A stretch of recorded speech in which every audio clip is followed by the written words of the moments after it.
Violence against children can occur in many settings, including homes, schools, alternative care arrangements, religious institutions, prisons, hospitals, refugee camps, and on the street.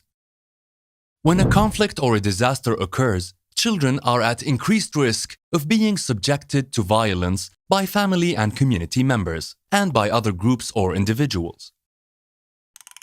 In addition, other risk factors may arise, such as less available parents and caregivers, distress within the family, and separation from friends and family. It is important to understand that these special risks can compromise children's healthy development and psychosocial well-being. Children's ability to cope with challenges, their resilience, becomes more important when there is a disaster or a conflict situation. This is explored in more detail towards the end of this module.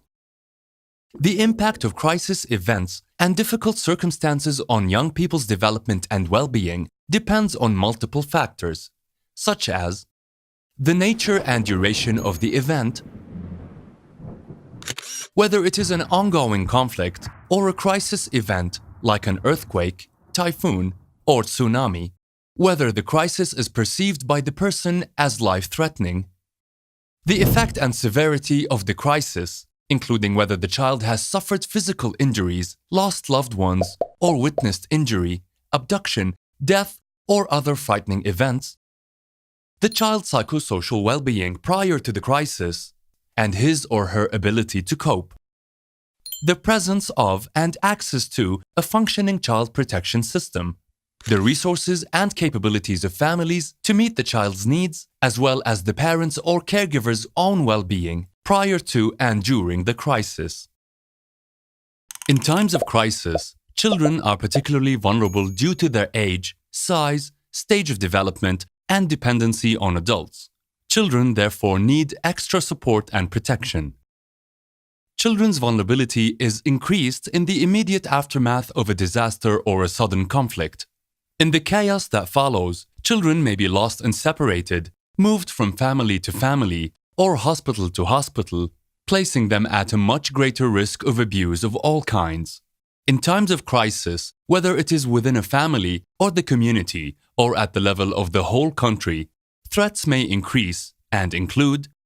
emotional abuse, physical abuse, including family violence, sexual abuse, including rape and other forms of sexual exploitation, commercial exploitation, such as child labor, school dropout, increased level of harmful practices, including harmful coping mechanisms, such as child marriage or removal from school,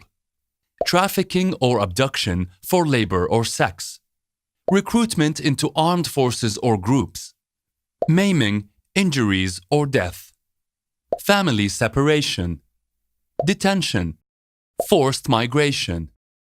Although all children live with some risk of experiencing violence and other threats, some children are more vulnerable to risks than others and are in special need of support and protection. Some groups of children who are particularly vulnerable to risks include children who are separated from their families or usual caregivers, unaccompanied and separated children, children living with disabilities,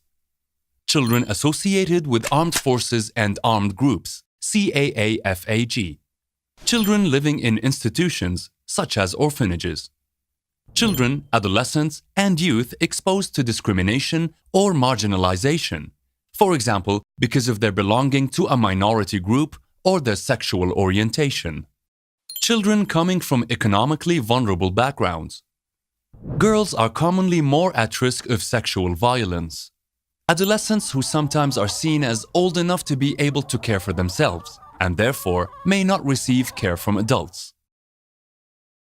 Young people who are particularly vulnerable to risks may need extra protection and support, but care is also needed not to reinforce stigma or perceptions of difference.